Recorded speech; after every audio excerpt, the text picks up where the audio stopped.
ஆத்துமனேசரின் அங்கமகத்துவங்கள் தியானம் 25. ஆத்துமனேசரின் முகம் 2ஆம் பங்கு. வேதம். இயேசு கெத்சமனே எனப்பட்ட இடத்துக்கு வந்து முகம் குப்புற விழுந்து ஜெபம் பண்ணினார். அப்பொழுது சிலர் அவருடைய முகத்தை மூடவும் அவரை குட்டவும் தொடங்கினார்கள். இயேசுவை பிடித்து கொண்ட மனுஷர் அவரை பரியாசம் பண்ணி அடித்து அவருடைய கண்களை கட்டி அவருடைய முகத்தில் அறைந்து அநேக தூஷண வார்த்தைகளையும் அவருக்கு விரோதமாக சொன்னார்கள். அவருடைய முகத்தில் துப்பி அவரை குட்டினார்கள். போதனை. இயேசுவின் திருமுகத்தை பற்றி மேலே உள்ள தியானத்தில் பார்த்த நாம் மற்ற குறிப்புகளை இப்பொழுது நாம் ஆராயலாம். முதலாவதாக குப்புற விழுந்தது. ஆம், நம் ஆண்டவர் இயேசு கிறிஸ்துவிடம் யூத குஷ்டரோகியும் சமாரிய குஷ்டரோகியும் குப்புற விழுந்ததாக நாம் பார்க்கிறோம். காரணம், அவர்கள் நீச நிலைமை அவர்களை விழ செய்திருக்க வேண்டும், அல்லது அவர் கொடுத்த சகாயம் அப்படி செய்திருக்க வேண்டும். இரண்டாவதாக நம் ஆண்டவர் இயேசு கிறிஸ்துவின் திருமுகம் மூடப்பட்டது. 2 முறை அவருக்கு முகம் மூடப்பட்டதாக வேதாகமத்தில் பார்க்கிறோம். மூன்றாவதாக சத்துருக்கள் அவரின் முகத்தில் அறைந்தார்கள். நம் ஆண்டவர் இயேசு கிறிஸ்துவை மூடிவிட்டு அதற்கு பின்பதாக அவருடைய முகத்தில் அறைந்திருக்க வேண்டும். கடைசியாக அவர்கள் செய்த காரியம் துப்பினார்கள் என்று பார்க்கிறோம். தமது முகத்தை உமிழ்நீருக்கு மறைக்க மாட்டார் என்று ஏசாயா சொன்ன தீர்க்க தரிசனத்தை நிறைவேறுவதற்கு அப்படி நடந்தது. தியானம். நம்முடைய ஆத்துமா இப்பொழுது திறக்கப்பட வேண்டும். நம் ஆண்டவர் இயேசு கிறிஸ்து குப்புற விழுந்து கிடக்கிறாரே, காரணம் நாம் அவரை நோக்கி நம்முடைய விசுவாசத்தால் முகம் குப்புற விழுந்து கிடக்க வேண்டும். என் ஆண்டவரே, எங்களுக்காய் நீர் ஏன் பாடுபட வேண்டும்? எங்களுக்காய் நீர் முகம் குப்புற விழுந்து மண்பட்டு தூசியால் இருந்திருக்கிறீரே, அந்த தூசிக்கு மேலாக என் பாவத்தால் எனக்கு வரவேண்டிய தண்டனையும் தீர்ப்பையும் பெறும்படிக்கு நீர் விழுந்து கிடக்கிறீர் என்று சொல்லி நாம் அவரிடம் கெஞ்ச வேண்டும். நம் ஆண்டவர் இயேசு கிறிஸ்துவின் முகம் மூடப்பட்டது. பல இடங்களில் பைத்தியக்காரர்களின் முகத்தை மூடுவார்கள்.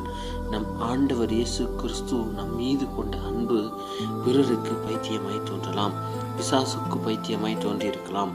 ஆனால் ஆண்டவர் இயேசு கிறிஸ்து அவருடைய முகத்தின் மகிமையை பார்த்து பிறர் நோகாதபடிக்கு மோசேயை போல நாமும் அவரை அறிந்து கொள்ள வேண்டும் என்று சொல்லி அந்த முக பிரகாசம் பிறருக்கு செல்லாதபடி அவருடைய முகம் மூடப்பட்டிருக்கலாம்.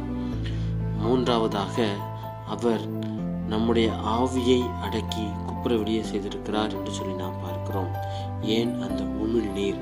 அதை விட பாடு உண்டா, அதை விட நோவு உண்டா என்று சொல்லி நாம் நோக்க வேண்டும். அந்த இடத்தில் நடைபெற்ற காரியம் நாம் அவரை துப்பியது போன்றது. தகப்பனை மகன் துப்பியிருக்கிறான், தன்னை படைத்தவரை படைத்த ஜீவன் துப்பியிருக்கிறது, பரிசுத்தரை பாவியாகிய நாம் துப்பி இருக்கிறோம். இப்படிப்பட்ட ஒரு அநியாயத்தை செய்துவிட்டோம் என்று சொல்லி நாம் உணர வேண்டும். விசுவாச பரவசம். இப்படிப்பட்ட பாடுகளை பார்த்த பொழுது வானதூதர் சேனைகள் கூட பிதாவிடம் நோக்கி எங்களை அனுப்பும், அவர்களை நிக்கிரகம் பண்ணுகிறோம் என்று சொல்லி கேட்டிருக்கிறான். ஆனால் இன்னும் கொஞ்ச நேரம், என் குமாரன் மகிமை அடைவார், என் குமாரன் வெற்றி சிறப்பார் என்று சொல்லவும் அவர்கள் போயிருக்கலாம். மௌன தியானம். வாசிக்கிற நாம் அவர் சூரியனை போல் பிரகாசித்ததையும் மறுரூபப்பட்டதையும் அறிந்திருக்கிறோம்.